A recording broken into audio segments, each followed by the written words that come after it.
From the Sunshine State, this is Tampa Bay's Tan Talk.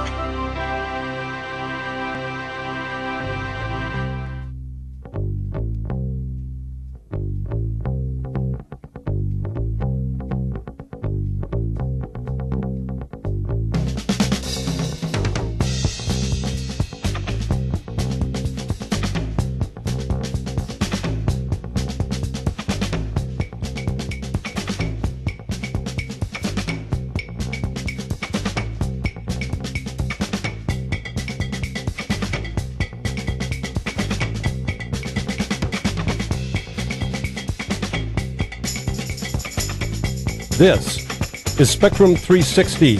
Welcome. Spectrum 360 is hosted by Mark Skogman and Bruce Wright and is a progressive talk show covering political talk and humor, also arts and culture. And we have a great program for you tonight. Spectrum 360 starts right now. Let's get to work. Okay.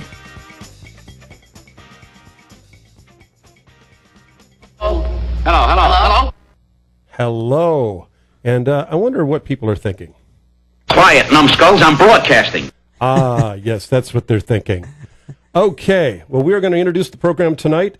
On segment 1, we are going to have an interview with Chris Obrowski, who's a candidate for the City of Tarpon Springs City Commission. That's the same thing as a city council for you people that don't know the difference. It is a little confusing. It's not a county commission, it's a city commission. On segment 2, we're going to be talking about the war with Syria and efforts to get it going and efforts to stop it, on both sides of the issue there.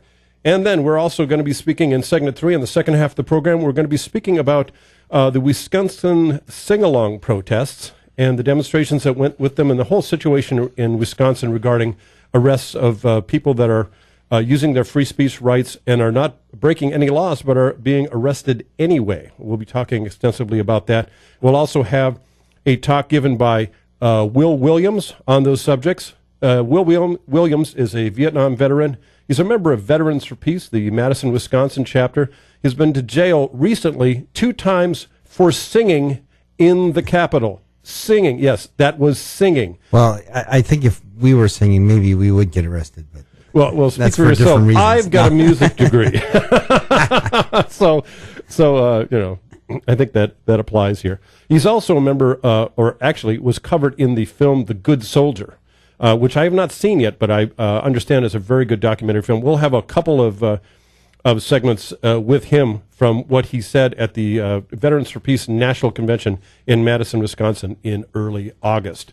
But first, to our first segment, we're going to go to that right after we go to Bruce Wright, and Bruce Wright is going to give us some acknowledgments and thank the people that are supporting this program and are helping to produce this program and bring it to you. Take it away, Bruce. Well, welcome to our radio audience. I've been told many times that I have a face for radio. So anyway, without going into that, I do want to thank some people for supporting this show in various ways and acknowledge both the efforts they make and to let people know that if they wish to advertise, we are going to be having advertising soon as well, and they can contact us if they have an interest there. Yes, thank you. Thank you very much. I should say that right. Thank you. Thank you very much. We have a large studio audience. Yes, a very large studio audience. In fact, he weighs about 500 pounds, and his name is George. He's sitting in the corner there. Anyway, bad jokes. So we want to thank the following organizations. The Refuge, that can be reached at 727-278-1547. The Poor People's Economic Human Rights Campaign, that's economichumanrights.org. Veterans for Peace, Chapter 119, you can catch them on Facebook. And we also want to thank a local coffee house that has just the best coffee and desserts and food in the area. Gennaro's Coffee House, 1047 Central Avenue. You can call 727-202-6956. Okay, stop right there. It's Gennaro, not Gennaro's. You always say the O. O's. I emphasize Gennaro. O. Gennaro. Oh. Anyway, I could be Sam Kinison and go, oh. Anyway. Hey, what did Sam Kinison say when he was driving over the cliff? I'm afraid to even ask. I'm sorry. Sorry. We got to practice that. Anyway, yeah, we didn't play. That was real impromptu. But please go and support Gennaro Dear, that Coffee must House. be terribly uncomfortable. And you can reach them at 727-202-6956. Every Monday night, they show documentary films with St. Pete for Peace. Every Saturday night, they have some amazing poetry with Mona at 8:30. We also want to thank Relax at Home, licensed massage therapists, 813-784-7485. My Place in Recovery. You can reach them at 727-244-0427. And also the Catholic Worker of St. Petersburg and the League of Revolutionaries for New America. That's lrna.org. Our guest last week is with, or was and is with, the League of Revolutionaries for New America. Say that 5 times fast. Yes, exactly. You may recall he had a very unusual name. His name was General Baker. Yes, and General Baker. That was his real name. That's his actual first name, General. I mean, I guess you have to stand at attention every time you see this guy. But I would encourage you guys to take a listen to our podcast. We do have a podcast up now of the first show. And without further ado, I know that we have a wonderful interview today, and I want to turn that over to my co-host, Mark, and he's going to introduce us to our guest. Yes, this is indeed Mark Skogman, and I do have as a studio guest in studio tonight, staying up past his bedtime, Mr. Chris Zebrowski. Now, I want to give a full disclosure notification here. In 2006, Mr. Zebrowski ran for Florida State House of Representatives in District 45. I was a supporter of his campaign and also a campaign worker for Chris Zebrowski back in 2006. Also, Chris was one of the principal people involved in Friends of the Anclote River, which successfully fought Walmart from building on a very environmentally sensitive place on the Anclote River and was very successful with that. I was involved with that to some extent, doing some technical support work at some times, and I want to fully disclose that and how we know each other in those efforts. And without further ado, I'm going to ask Mr. Zebrowski to get into the conversation here. And Chris, tell us why you originally ran in 2006. What happened there? Why did you run for State House originally? Well, originally I began running for office. And get a little closer to the microphone, please. It all started when I got it.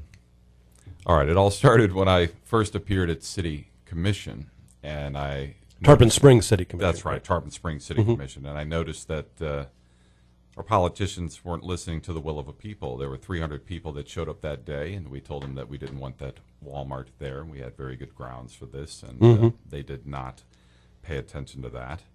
And then I started to notice that the state legislature was doing an even more horrendous job of listening to the people. And so I decided to run.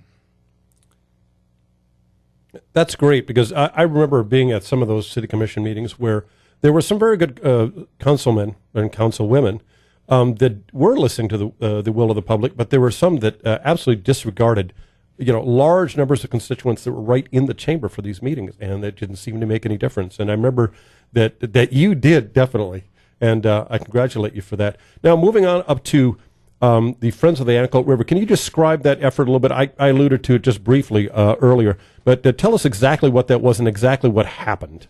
Well, we had a large group of people, again, that turned out. I believe it started in 2004. By 2005, we had a very large number of people organized. We raised over $100,000 for attorney's fees. Unfortunately, I think we whittled it down to 20 people on the lawsuit. And the attorney basically took the money and then called each of us and told us that we needed to sign a settlement agreement with Walmart. Oh, I remember that. Right. I remember that now. It was kind of astounding. Yeah. And each person in turn signed this agreement until the attorney got a hold of me, and I said, no, I won't be signing that document. So to summarize, he got very upset, and and basically I had to go in front of a judge and say that I would be taking the case pro se, which I did for a period of time until we could get another attorney on board. And this was, we finally realized you don't fight Walmart dollar for dollar. because they have more money. Yeah, that's exactly what you did not do, and that was a very interesting we strategy, flipped. considering it's the largest corporation in the world. Right. We flipped it. We started to match them dollar for dollar, and we had a lot of big donors. $100,000 is a lot of money. We blew all that. One attorney took it all in one shot, and then we got volunteers, legal experts, basically college kids that knew what they were talking about, knew what they were doing, and they came in and they gave us advice. And Passionate activists. yes, and a lot of passionate activists that actually we each of us had to learn how to read legalese, and we got very good at it. What's that? I say that's no small task. Oh, I'll tell you what. And I've had to hit the delete key in my brain every now and then to re-up for more stuff. But I'll tell Yes. you, we did beat them at their own game. So they started to spend so much money, they couldn't keep it up. And we went to every state agency, federal agency, to put roadblocks in front of them, and we won. They finally did what I originally told them to do. They found another site. They built in the defunct Walmart, the defunct Kmart Plaza on Tarpon Avenue. Yeah, which was the common sense thing to do to That's what begin they with. should have done from the beginning. And I also remember one thing that Walmart did was they were illegally killing gopher tortoises That's correct. that are a protected species. And I remember being on the site there covering this and watching the Walmart's lawyer blatantly lying directly to our faces about what they were doing, which was killing the gopher tortoises, and they were basically saying that they weren't. Right. So they were violating other laws there as well. And, You mean to tell me a corporate lawyer lied? Yes. Yes. Wow. Directly to our faces on the site of the Anclote River, there, right where the proposed site was for the. Were you the both store. tempted to push him in the river? And I was tempted to file a bar complaint, but Yeah, I actually, never we did. did file a bar complaint, but it didn't go anywhere, unfortunately. oh, Dory okay. Larson actually filed that Oh, complaint okay. in her That's name, something- and because they did break the law. Yeah. It was a clear breach of the law, but the bar didn't see it our way. Very interesting. Now, coming up to the current time, why are you running for a city commission now here in 2013, starting a campaign? now? Yes. Well, as you may know, I've been a regular attendee of the Tarpon Springs City Commission since about 2004. I've been speaking since about 2005, putting in my 2 cents and participating in my local Almost government. 10 years now. That's right, about 8 or 9 years. That's a lot of sweat equity in the campaign. Since I go to most of the meetings, and each time I would speak, I'd say once or every couple of months, somebody would come up to me and say, "Hey, I really like what you said, and why don't you run for one of those seats?" And I had a dozen excuses for that. This year, I started to look at it more seriously, and I wasn't going to file until someone else did that I didn't approve of, right? And then on July 16th, they did the unthinkable. I was in the audience, and actually, I came home from work like I always do, run to the laptop, read the agenda, and then I go to the meeting.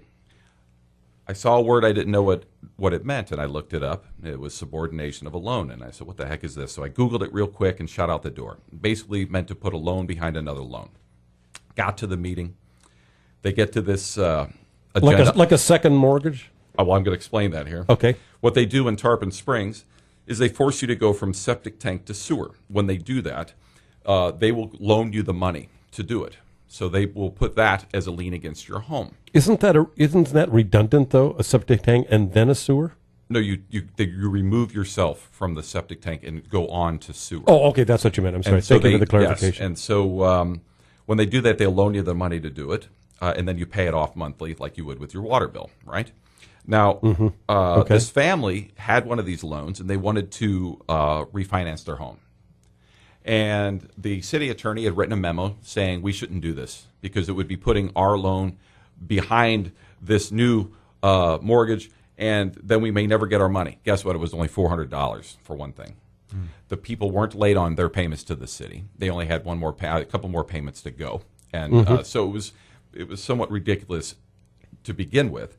So I got up and spoke, begging them not to do this to this family because they were using the words foreclosure, saying, "Hey, if they get foreclosed on, then they will never see our $400." Right? Well, Susan Slattery, one of the people, the Friends of the Anclote River, that we got elected on the commission, she was a real estate person, so she's still on there. And she said, "Hey, this is something you have to do in order for these people to refinance their home. You have to do this process." And not only were they gearing up to vote against this family, but worse than that, Townsend Terrapini, the youngest commissioner just elected, gets on his high horse and says, well, where's the family? If it was my house on the line, I'd be here to defend myself, so I'm going to vote against them. He and the mayor both said this, and they did just that. Everybody except for Susan voted against this family. Now, I shouted Really? from the audience, did you bother to contact them? Exactly. Silence. So after the meeting, I shot up to the attorney and I said, it's public record. Give me that address of that family. He gave me the address. I punched it into my phone. It was 5 minutes away. I drove straight to the house, knocked on the door, and guess what? They had not been contacted. Oh, my God. Not only that, but they've been in that house for 30 years. They knew the most recently elected commissioner since he was a child. And, Really? Yes, and he knew them. So they're really vested Oh, my in the gosh. community. Yeah, how you like this? So, Yeah, so- and they got no notice of this whatsoever, notice so they had whatsoever. no knowledge of the hearing that was taking right at the time that you were there. Precisely correct. So I called the city attorney on the way home and I said, guess what? I'm giving you the common courtesy, the common decency that you didn't give this family. I'm letting you know that you made a huge mistake and you're going to hear about it tomorrow. Hung up on him. 9 a.m. I called the city manager, Mark Lacoris, and I said, look, you guys have done it this time. You've pushed me over the edge. I'm going to file for office. I'm going to run, and I'm going to tell everybody in this town what you did. But I'd like to be able to tell them that you and I spoke about it, and you fixed it.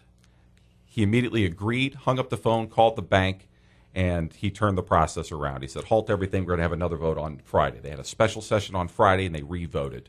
And so that family got to refinance their house. Okay, what was the? I mean, this may be an obvious question, but what was the result of the revote? It was in favor of the family, correct? Yes, it was.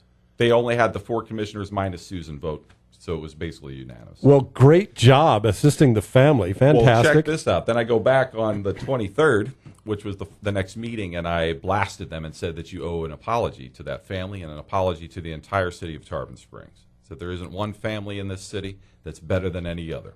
And more than that, we are one big family in this city.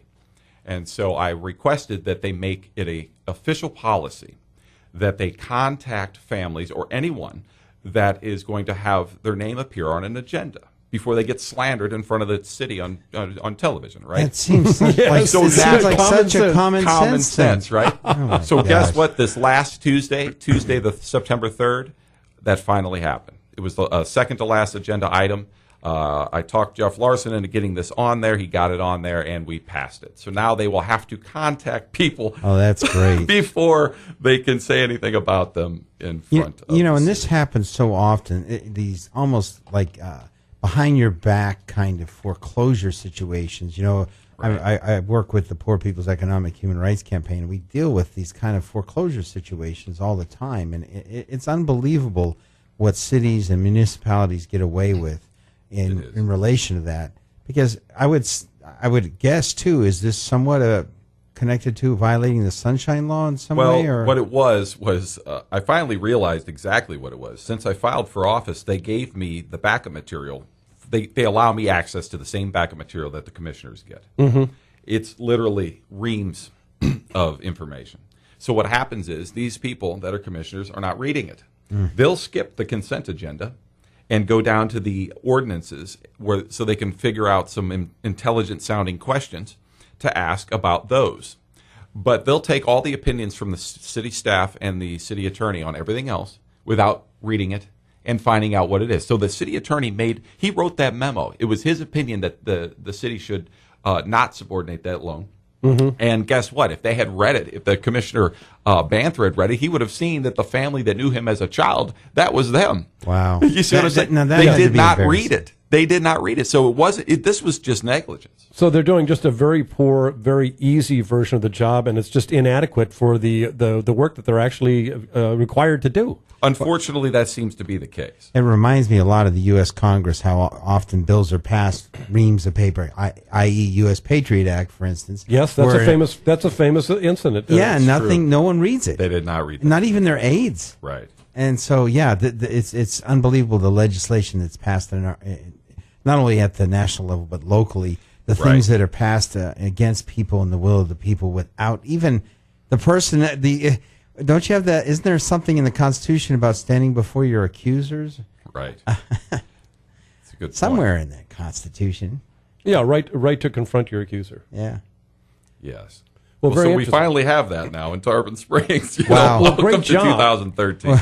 2013, democracy happens in Tarpon Springs. Would it happen in other cities? I hope so. Yes, I hope so. So what other issues are you concerned about in the city? Is there anything else other than these kind of situations that also concern you as well? Environment, finances, infrastructure, et cetera? Well, naturally, I mean, there's the, it's basically all these small issues that fall through the cracks, right? The things that people aren't looking at. Now, Commissioner Delacos is now a friend of mine, and that man does his homework. Yes, he's a good commissioner. I've seen him in action. You've seen him, right? I have. And he's now on the planning and zoning, thank goodness, because he helps keep, finding those things that were falling through the cracks.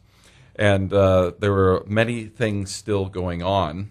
Like I told you about just before we went on air, the Walmart property, that was supposed to be made a park by this time. We had a deal going with the Trust for Public Lands, Bob Guido, and the city manager and local groups, and we were hoping that we could get the state, the city, and the county all together with enough funds to buy the property. Yeah, that should be easy because it's like the obvious use for that type of land. It's such a great location for a park. Basically an island between two bridges, and it's right on the river, and it has water on both sides. A natural park. Yeah, natural park. So we're still going to fight to make that happen. It's just now things have changed. Walmart has put that property on the open market.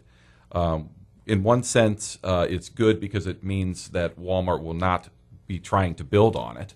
In the other sense, it's bad because they could sell it to another big box developer or anybody who would want to just develop it how they would want it. So it's... And then it's like back to square one for the Friends of the Anklet River, having to fight that battle all over again after all that work that was done to preserve it up to this point. Right, which is the conclusion that I came to the other day, and I had a moment of panic, and I called Al Norman of Sprawl Busters, who I had spoken with since 2006, and I just ran it by him and just getting a moment of clarity from him, a little bit of advice. And he says, well, look, it's basically, this is a good thing. We just got to get the city back on board. And so the city's willing to put up $1 million, $1.5 million if we could get the county to match that. What's the situation with the county effort and the Pinellas County Commission? I can tell you that the city manager approached the county, and the county said no. But he also said that no to any funding at all. That's what they said. Now, just because they said that to him doesn't mean they would say that to the rest of us. Do you know who in the county government said that? No, I do not. Okay. But I can say this. If we get enough pressure on the county, enough citizens countywide, we can get matching funds. They've got $1 million. Not to mention Walmart bought that property for $8 million at the height of the market. There's no way it's worth that now. Even though they're asking $8 million for it now, it's only worth about $5 or $6 million. So we just brought it down a few notches, right? The city puts up 1.5, the county puts up 1.5. That's 3. We're almost there. Now, I happen to know a church that's interested in part of the property, and I'd love to see that happen. Have a church in part or all of the property? It would be on part of the property. Well, that would be a nice, calm use for it without a lot of high traffic, unless it was like one of these big box churches. No. It would Big not box church. Yeah, I just coined that term on air. I like just that. now. Big box church. Well, Calvary Church is exactly that. They bought the old Walmart, and they are a big box church. Yes, on Highway I've been to 19. that Yeah. church as well, and that's exactly the case. It is. That It's is in an the old old Walmart. Walmart. Yes. Yeah, and it is a very pretty large ironic. church as well. I have been there more than once. Yes. So we can make this a reality. We can still make our property a park, and so I'm going to keep fighting for that. Chris, I really want to thank you for being on top of local politics, too, because there's a lot of things going on in our county. Just one quick thing that people may not be aware of. They're trying to promote a penny tax to increase the bus schedules and bus transportation. And I think it's an awesome thing as someone who rides the bus. It's necessary. We need to get in the 21st century. Our buses don't run 24/7. They don't. There's not enough routes. And, these are the kind of things that people like yourself, when you keep on top of it, it really helps. Yes, I would agree. So, Chris, can you give us a little bit more information? Do you have a campaign website? How can people contact you and volunteer for your campaign, give donations, etc.? Yes, my website is helpelectchris.com. Oh, and he's handing out the business cards as we speak. Very good. Helpelectchris.com, and There's a lot of information on there, more than you would find on your average campaign website. Yes, I was actually on it last night, and I have to agree with that. Mm-hmm. So please check it out, and you can donate on there as well. And I'm actually having a meet and greet at the Eco Bean Coffee House on Alt 19, right next to Mama's. The exact address just escaped me, but it's on Alt 19, just short of Dodecanese. It's across from Pine. Oh, okay. And when is that? This will be this Friday, Friday, September 13th, from 6 p.m. to 9 p.m. We've got June Bustamante coming out to play. Yes, I see that. She's great. I've heard her before. She's a friend of mine, actually. Yeah, fantastic. So come on out and join the fun and ask me any questions you like when you get there. Great. Well, very good. Chris Zabrowski, running for City of Tarpon Springs City Commission, and that's seat 2, correct? That's correct. Seat 2. Well, thank you for coming in and being interviewed and staying up for the late night here on WTAN, and we appreciate the indulgence, and good luck with your campaign. Thank you. Thank you, Chris. Thank you, man. Okay, and in a couple of minutes we're going to break for the bottom of the hour, and then we're going to come back. We're going to do a little bit of discussion on the situation with the Iraq War and the interesting development that happened today. And we also have that segment coming up on the Wisconsin sing-along protest with a perspective on that by Will Williams, Madison Veterans for Peace member and a Vietnam veteran, wounded Vietnam veteran who suffers from a lot of trauma and a lot of PTSD because of his service in Vietnam. He's going to have a perspective on that. That's all coming up after the bottom of the hour. Bruce, do you have any other announcements or any other acknowledgments you want to make before we break? I was just going to say, first of all, I hope you have the applause thing queued up, because we're going to have to owe a big round of applause to John Kerry for botching it so wonderfully in our favor, which we'll discuss that at the other side of the hour. But there is going to be...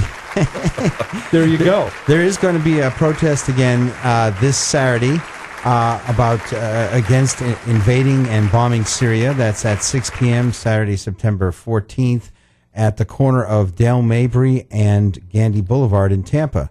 And also the 21st, which is a Saturday, is World Peace Day, and there'll be a major event happening at Gennaro Coffee House, part of their open mic poetry night. Veterans for Peace will be there, along with some poets that are veterans. And so we're really looking forward to that. More announcements forthcoming, but you have been listening, of course, to Spectrum 360. We should get one of those kind of echo things. Spectrum. I'm working on that for next week. We may have that by next week. But anyway, this is indeed Spectrum 360, and we're close to the top of the hour.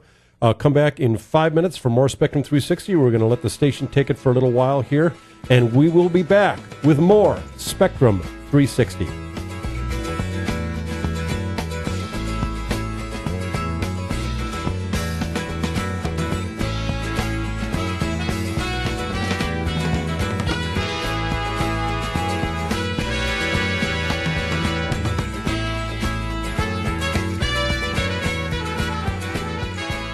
Here's good news. Tan Talk Radio is hiring sales representatives in both Florida and Arkansas. As a Tan Talk Network sales representative, you can work from home or on the outside. Call now for all the details. Call Lola Jean, the broadcast queen, at 727-510-7622. That's 727-510-7622. Call Lola Jean now, 510-7622. Call Tan Talk now. Start sales work tomorrow.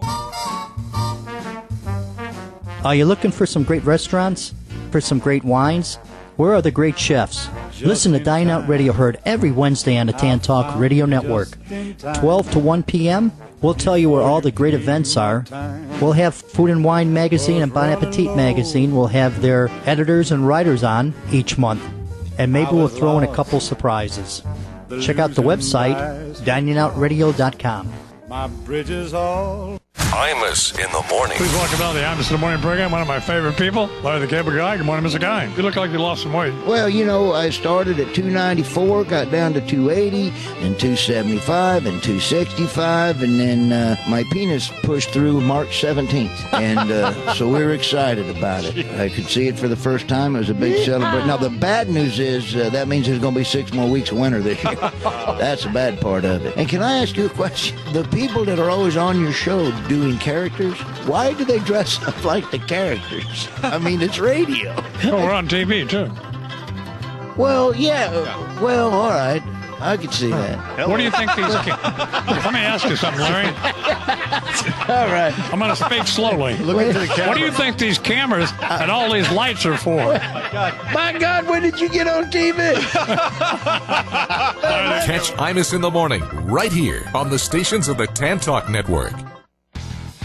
If you're in the market for your next car, then the place to shop is Autoshopper.com. You'll have access to hundreds of dealers right here in the area, and you can search over millions of cars nationwide on Autoshopper.com. Autoshopper.com is in hundreds of locations in the Tampa Bay area. Find your next car by taking advantage of all the power and reputation of Autoshopper.com. From your desktop, you can read car reviews, automotive news, calculate payments, use our tools to research, and get a Carfax vehicle history report at Autoshopper.com. This is the publication to pick up and read when you're looking to purchase your next car. Log on to Autoshopper.com and search for your special vehicle. And if you want to sell your vehicle, then advertise it in Autoshopper.com magazine. The readers can view a picture of your car and call you directly. It's all happening at Autoshopper.com, your auto buying and selling source. Pick up the magazine today or log on to Autoshopper.com, the premier source for car buying or selling. Autoshopper.com.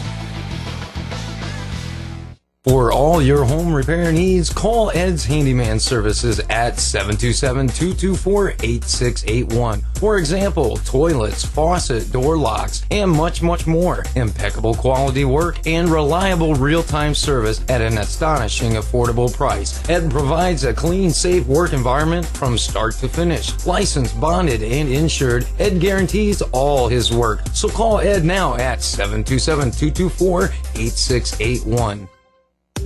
We're talking to Eric Serene, who's been with Bill Dawson at Best Services for 27 years. They're the official air conditioning service of the Tan Talk Radio Network for more than 20 years. We all have air conditioners, and when it gets hot, there's a lot of problems with them because they haven't turned them on for a long time. Why should they call Best Services, Bill? We provide 24-hour service, and obviously our guys have the experience and the expertise to provide quality service.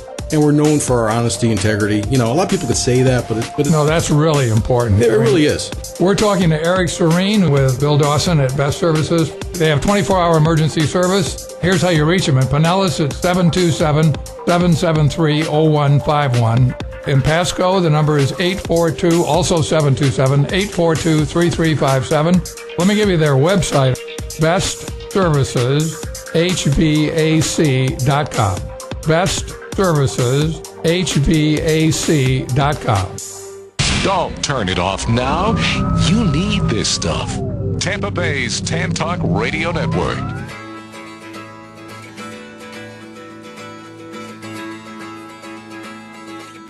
Yeah, that is Chicago in beginnings, and this is the second half of Spectrum 360, your progressive political talk and humor program. And we got a little bit of additional music here for you that I thought you might find interesting.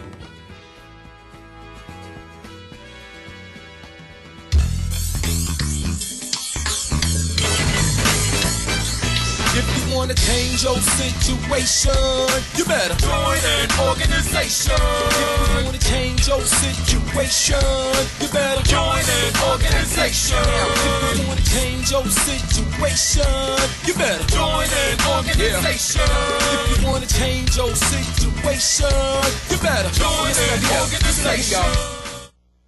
Yeah. That's great. Yeah, we need to play the whole segment sometime. That's really cool. We're going to. We're definitely going to. I want to explain who that is. That is a rap musician by the name of Head Rock.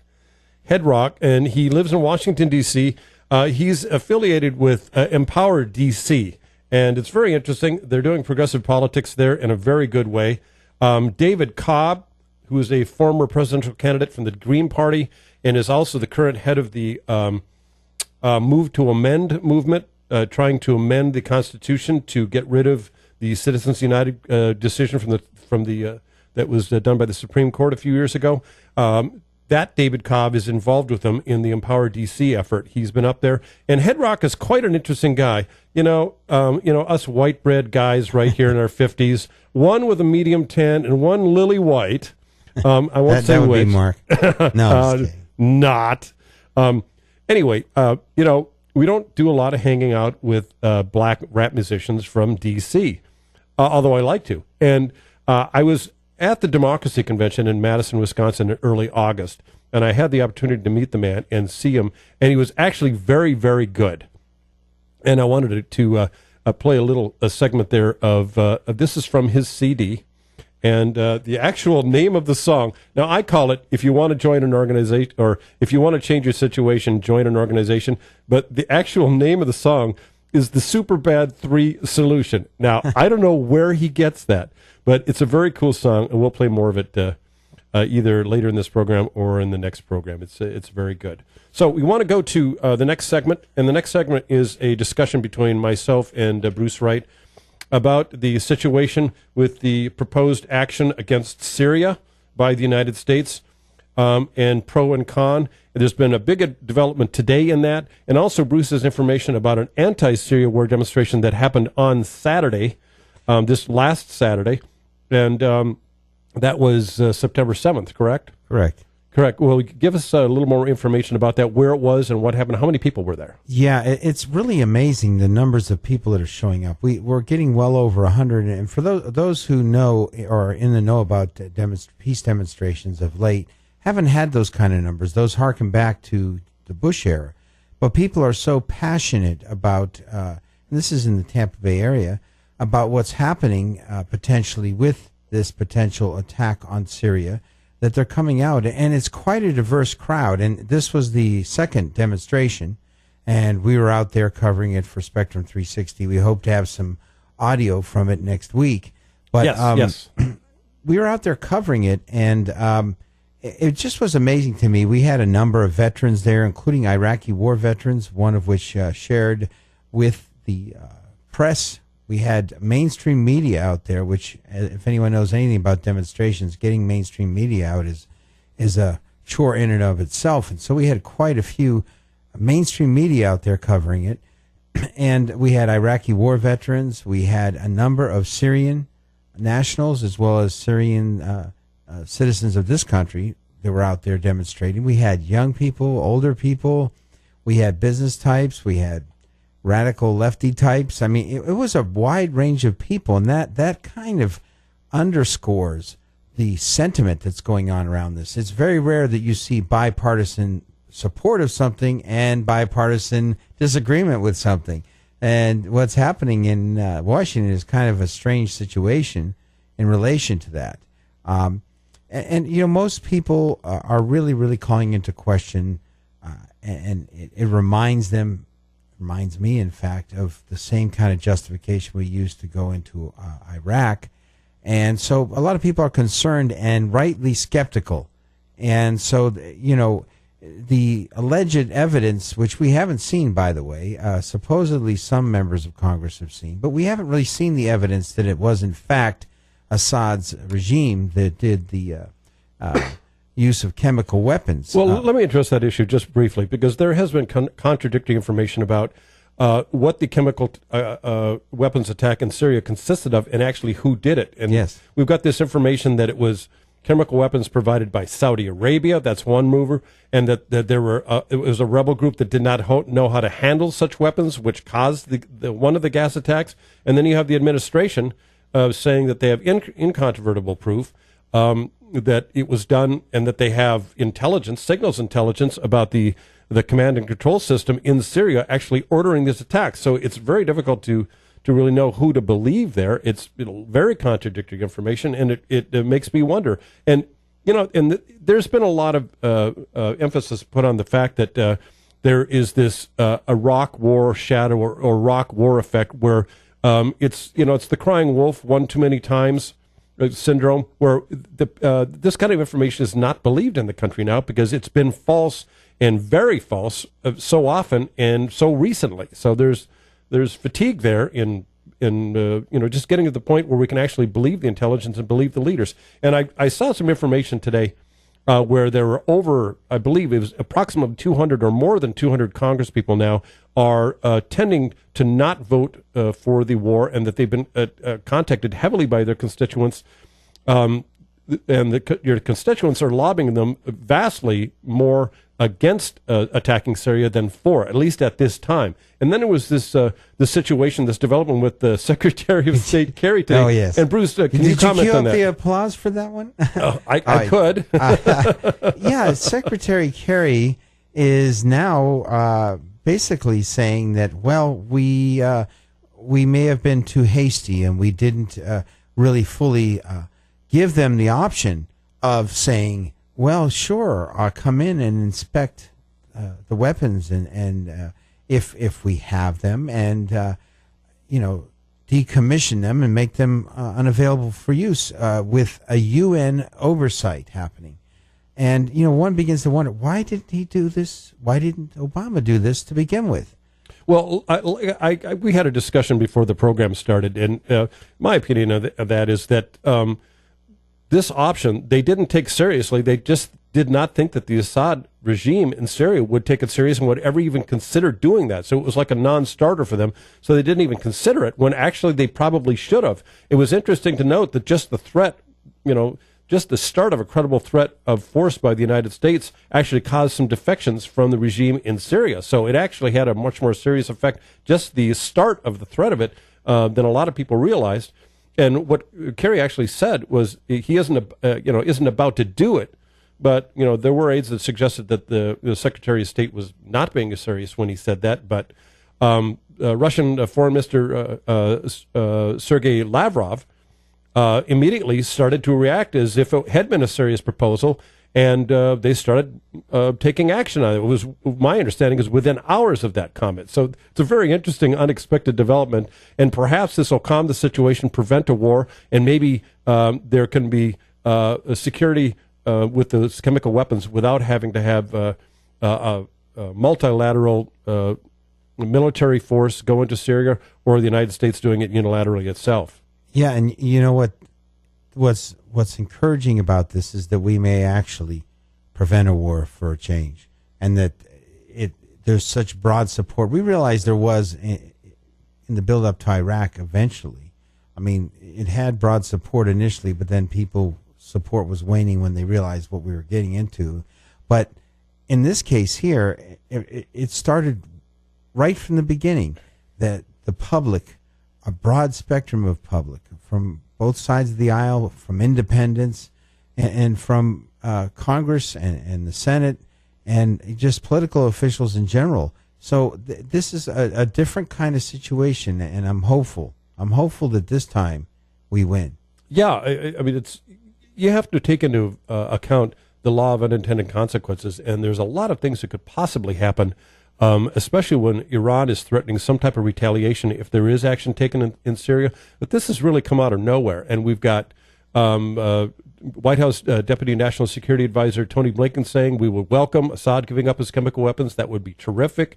UN Secretary General Ban Ki-moon is on board with this. British Prime Minister David Cameron is positive about this proposal. And then we've got the two senators, Senator Joe Manchin, a Democrat from West Virginia, and Heidi Heitkamp, who I believe was just elected last year, if I remember right, a Democrat from North Dakota. They're opposed to a strike on Syria at this time, and they're proposing a resolution that would give Syria 45 days to join the International Convention Against Chemical Weapons and then take quote, concrete steps, unquote, to comply with it. And if we could get a process started with Syria, I think that could actually stop any kind of military action, and we can solve this diplomatically and secure chemical weapons at the same time.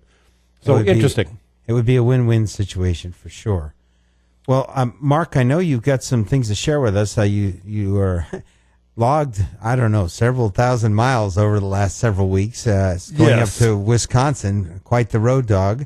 And just for the Democracy Convention, and I'm really excited to hear some stuff about what's going on in Wisconsin. I will. Last month in August, early August, I did travel up to Madison, Wisconsin, and I was there basically not one, but not two, but actually three events. And one of them was the Democracy Convention, which we want to discuss a lot more on this program in future programs sometime soon. It's a great event. It's sponsored by the Liberty Tree Foundation, and it's an event that's very wide-ranging and is actually held every 2 years now. There was one in 2011. There's been the second one here now in 2013, and I'm very much hoping that there'll be another democracy convention in 2015. Also, at the same time, there was the Veterans for Peace National Convention literally right across the street. And then in the same hotel as the Veterans for Peace National Convention was being held, there was a Progressive Democrats of America event, which featured the great John Nichols, who just authored the book A Dollarocracy. And his previous book was Uprising, about the events in Wisconsin since Wisconsin Governor Scott Walker's been elected. And I've been very concerned about these issues. And I did some reporting there while I was on the ground there in Madison and witnessed a lot of different things. One of the things that I did is, ever since Scott Walker survived, I use the term advisedly, survived the recall election, there has been an anti-Scott Walker demonstration in the Capitol every weekday, Monday through Friday, from noon to 1 p.m. for 1 hour, every day since then. And that's been over 300 days now that they've demonstrated. Can you imagine demonstrating 5 days a week for 1 hour? That's 5 hours a week of your life devoted to demonstrating, and yet there are people there every single day doing this. And what they're doing is, let me just describe it just briefly. They have what they call a solidarity sing-along. And the demonstration literally is mostly singing. There are announcements and there are pronouncements about Scott Walker as well. But it basically is just a solidarity sing-along demonstration for 1 hour every single weekday. Now, most of the time, a lot of the time, it actually takes place outside the Capitol. But they have also gone inside the Capitol, into the Capitol Rotunda. They specifically go in there from noon to 1 p.m. because that's the lunch hour for just about everyone in the Capitol when there's very little going on because of the lunch break. They do not use the Rotunda if there is a permitted event that is already using the space. Then they go outside to do their demonstration. But on the days where there's not a permitted event in the Rotunda, they go into the Rotunda and all they basically do is sing. This is being resisted by the Walker administration by sending the Capitol Police to now arrest people. There have been many, many arrests, and all they are doing is singing. So Scott Walker's Capitol Police are arresting people for exercising their constitutional rights in their building, their Capitol, at a time when there isn't very much going on in the Capitol, so they're not really disrupting anything. I mean, the government does have a right to do a reasonable time and use restrictions on free speech. So, you know, they may not allow this at midnight in the Capitol, and that's a perfectly reasonable thing. But from noon to 1 p.m. on a lunch break when most activity in the Capitol has stopped, what is wrong with the people using the space that they own for a free speech activity? He's and obviously not a music lover, is he? Apparently not. So I did some interviewing there. I witnessed 2 of the demonstrations myself. The second day I was there, which I believe was the 12th of August, there were actually arrests that day. The first day I was there, the previous day, which was Monday, there were no arrests. In fact, there was a statement by the police that they would not do any arrests that day. The next day, the arrests started again. And this has been going on for a long time. I'm very concerned about this. And we've got some audio from Wisconsin that I'd like to play. There's actually a CD out called This Is What Democracy Sounds Like. It's a CD done by the Wisconsin Solidarity Sing-Along. And I'd like to play for you some segments here just so you can get a flavor of what's happening in Wisconsin right now.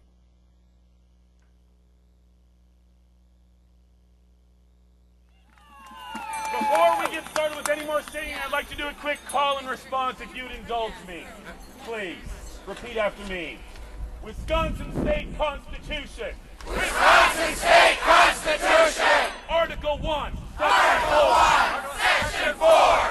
The right of the people. The right of the people. Peaceably to assemble. Peaceably to assemble. To consult for the common good. To consult for the common good. And to petition the government. And to petition the government. Or any department thereof. Or any department thereof. Shall never be a bridge. Shall never be a bridge. Right on.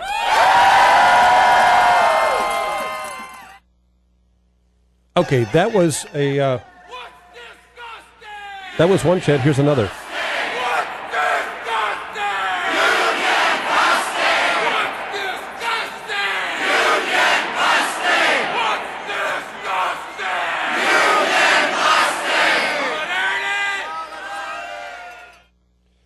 Okay, that was a couple of audio segments from the Wisconsin sing-along. The first one was simply reading the article of the Wisconsin state constitution How dare that they applies. read the Constitution in the state Yes, capitol? these brazen citizens using their own space, reading their own documents, and singing in public. Oh, how terrible! And also, there was that the pro-union chant. What's disgusting? Union busting. I love that. I love that guy's voice. He's just like flat out. It's hilarious just listening to him. We've also got to try to close out the program here. I've got a couple of audio segments from a talk that was given by Will Williams, who is a man that I spoke about earlier in the program. He's a former, not a former, he's a Vietnam veteran, American military veteran from the Vietnam era. He was wounded in combat. He has chronic PTSD, and yet he put his body on the line in these demonstrations in the Wisconsin Capitol. And just recently, I believe that was either in July or August, he has been arrested twice for singing in the Capitol. Now, this is a Vietnam veteran. He walks with a walker. Now, he's a very large black man. He looks very powerful, but he's older now, and he actually walks with a walker. And he addressed the Veterans for Peace National Convention demonstration outside, and right before they did a parade through downtown Madison. And he's a very powerful speaker, and I would like to play a few minutes of this here for you now to close out the program. We'll have more from him next week, but I do want you to get a flavor for what's happening in Wisconsin in terms of the individual people involved as well.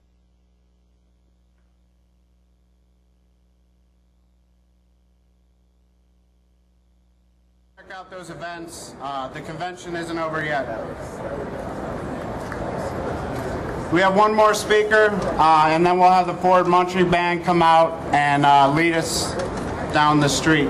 Will Williams, many of you know, is a Madison area member of Veterans for Peace.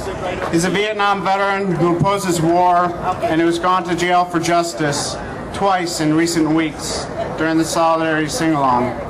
He's also part of a documentary called The Good Soldier, which interviews soldiers from conflicts from World War II up until the Iraq War and talks about their experiences.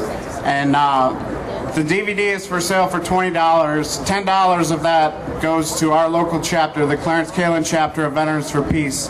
So talk to him if you want to get a copy of this movie. Will Williams.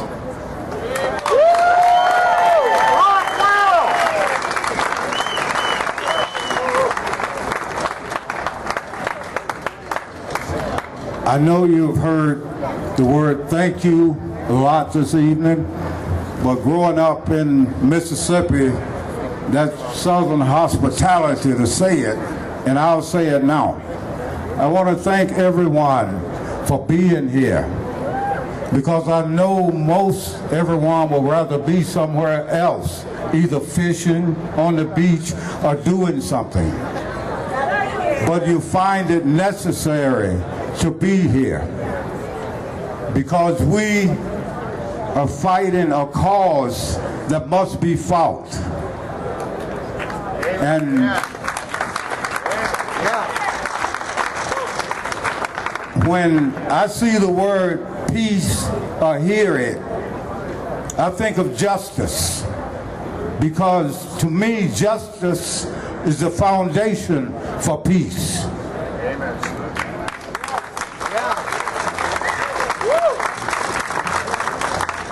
I've also heard many say they were taking our rights right here at this Capitol, the right of freedom of speech.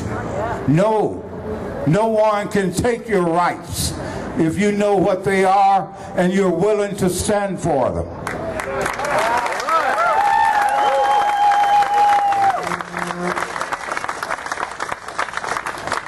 Over the last month, the arrests have been wrapped up in the Capitol. And each time, more people showed up the next day.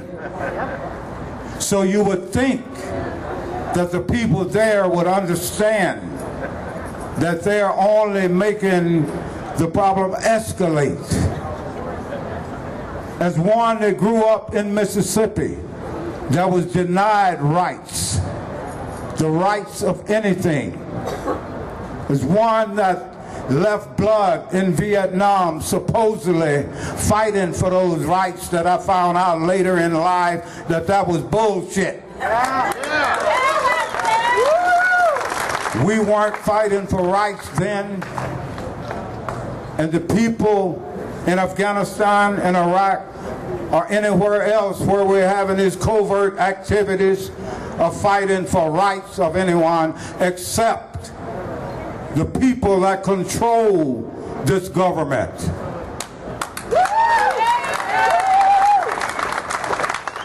When you have the best government that money can buy, then the officials that make the decisions will make it for those who give them the money. So it's time to come to grips with reality and believe in ourselves that we have the power to be the change that must come if we are to survive on this earth.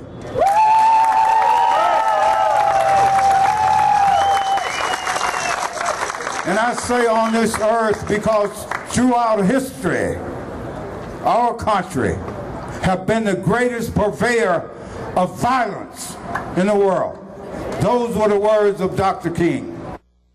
And there you have Will Williams speaking to the Veterans for Peace National Convention outside, as we had an outside event, and then there was a march after that through the streets of downtown Madison. And we are going to have, on next week's program, we're going to have more from Will Williams. He is a very powerful speaker and has a lot of interesting things to say about the current situation, not only with the Capitol in Wisconsin, in Madison, but also about the Syria war and about a perspective on war and peace in general, and what we should be fighting for and what we should not be fighting for. So he's a very powerful speaker. Also, on next week's program, we're going to have a speech by Greg Palast. We're going to have some of that, and possibly more from John Nickel as well. There was a lot of great people in Madison in early August for all these different events that I described previously, and we're going to do a lot with them. So we'd like to say goodbye for now. This has been Spectrum 360, and we're going to have more for you next week. And we want to improve this program every week, and we hope that it's going to be better and better for you. And what do you have to say? I think it's this. That's all, folks. Bruce, any last comments? Yeah, I just like to say we're real excited about this show and how it's going to develop in the future. Lots of live reports will be coming in the future. Hopefully a report about Syria next week. And stay tuned, Spectrum 360.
Fisherman pulls his nets.